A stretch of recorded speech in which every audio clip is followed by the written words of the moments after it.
Welcome to our channel Scary Sagas, fellow ghost story enthusiasts. Today, we bring you a mysterious tale that will keep you on the edge of your seat, the haunted attic. Get ready to delve into a world of ghostly apparitions, eerie whispers, and strange noises in the dead of night. I moved into a one-bedroom flat in Melbourne, Australia, a few years ago. I was living alone for the first time.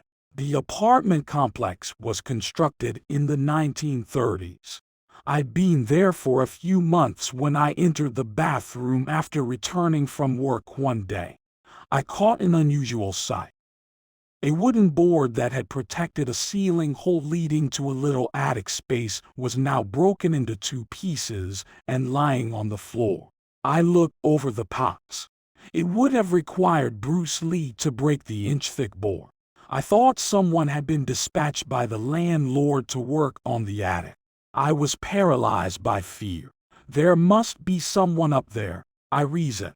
I sent the landlord images and an email asking if anyone had been there with a hint of displeasure, because she hadn't forewarned me. She said, "Please call me as soon as you can." In response, she informed me over the phone that her previous two tenants had reported the same incident.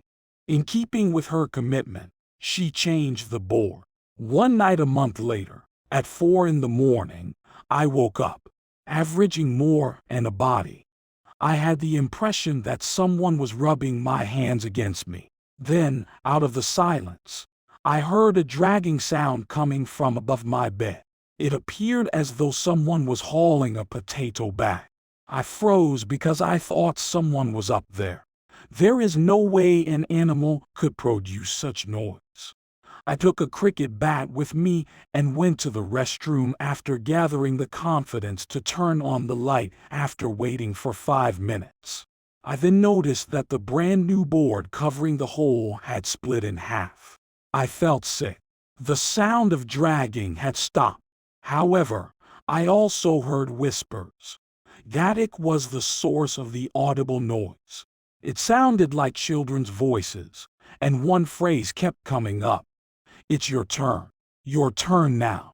In order to make the place feel more normal, I turned on every light. At 5 a.m., and it was still dark outside. I tried to relax by watching TV, then a fuse went out. Dexter, my pet budgie that I kept in the kitchen, didn't often make noise at night, but he suddenly began squawking like he was being choked. He was screaming, and I had never heard him make that kind of noise before. I hurried outside, got my vehicle keys, sat in my car, and waited there till dawn. I felt enough relief when I saw folks walking their dogs to enter again. I assumed that I might have neglected to close the front door as I hurried out because it was open. I walked to the kitchen to see whether Dexter was in his cage, but he wasn't. I once more felt ill. I gazed throughout the house even though all of my windows were shut. I heard splashing as I made my way to the restroom.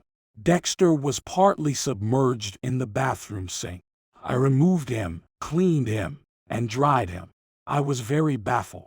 I contacted the landlord at 8 in the morning and gave her a condensed account of the previous night.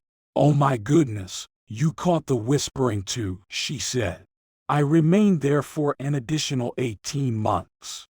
Several times, I overheard whispering, and twice, the board covering the ceiling hole shifted.